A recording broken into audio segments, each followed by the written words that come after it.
शिंदे यांच्या संदर्भात त्यांनी नाराजी व्यक्त केली आहे, काय भूमिका आहे तुमची? नाही, त्यांच्याशी मी बोललो. मला आता माहीत नाही, मी कदाचित ते टी व्हीवर पण आलं असेल.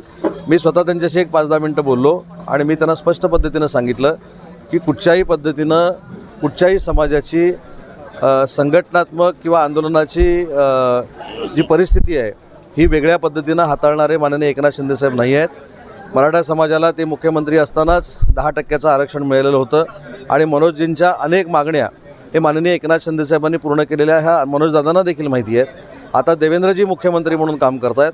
त्यांनी देखील मराठा समाजाच्या मागण्यांना न्याय देण्याची भूमिका घेतलेली आहे.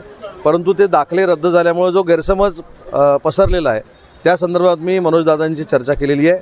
त्याच्यानंतर माझी शिंदेसाहेबांची देखील चर्चा झालेली आहे. कुठंही मी अगदी आत्मविश्वासानं तिथं सांगितलं, माझं राजकीय अस्तित्वपणाला लावीन देखील सांगितलं.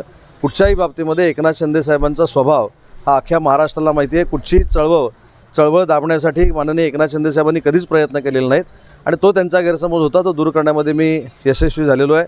वेळ पडल्यास मराठा समाजासाठी जर त्यांच्याशी जाऊन भेटावं लागलं तर मी नक्की त्यांना जाऊन भेटेन. परंतु आमची ही सांघिक जबाबदारी आहे. मी विखे पाटील साहेबांची देखील चर्चा करेन, मी त्याच्यानंतर शिंदेसाहेबांची देखील चर्चा करेन, सुनेत्रा वहिनींशी चर्चा करेन.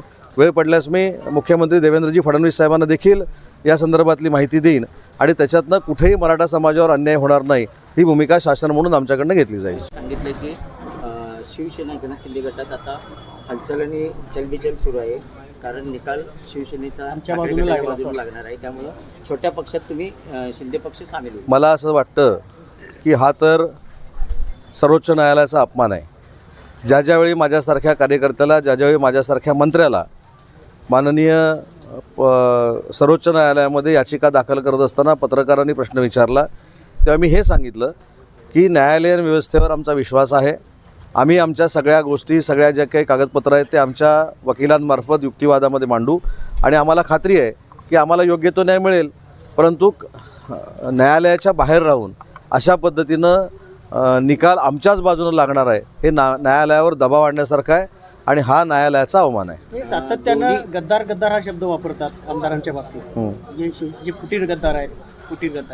पण त्याचा परिणाम काय झाला मला सांगा ना. 4 वर्षामध्ये नुसतं ते गद्दार म्हणत महाराष्ट्रात 7व्या नंबरला गेले. महानगरपालिकेच्या निवडणुकीला हे 7व्या नंबरला आहेत. जिल्हा परिषद पंचायत समितीला हे 7व्या नंबरला आहेत. विधानसभेच्या निवडणुकीला ह्याने 103 जागा लढवल्या, त्याच्यापैकी फक्त 20 जिंकले. आम्ही 80 जागा शिंदेसाहेबांच्या नेतृत्वाखाली लढलो, आम्ही 60 जिंकलो. त्याच्यामुळे मतदारांनी वंदनीय बाळासाहेबांचा विचार जो शिवसेनेचा स्वीकारला होता तो आता एकनाथ शिंदेसाहेबांच्या माध्यमातून स्वीकारला आहे. हे मतदारांनी प्रूव्ह करून दाखवलेलं आहे. त्याच्यामुळे त्यांच्या गद्दार बोलण्यानं काही फरक पडत नाही.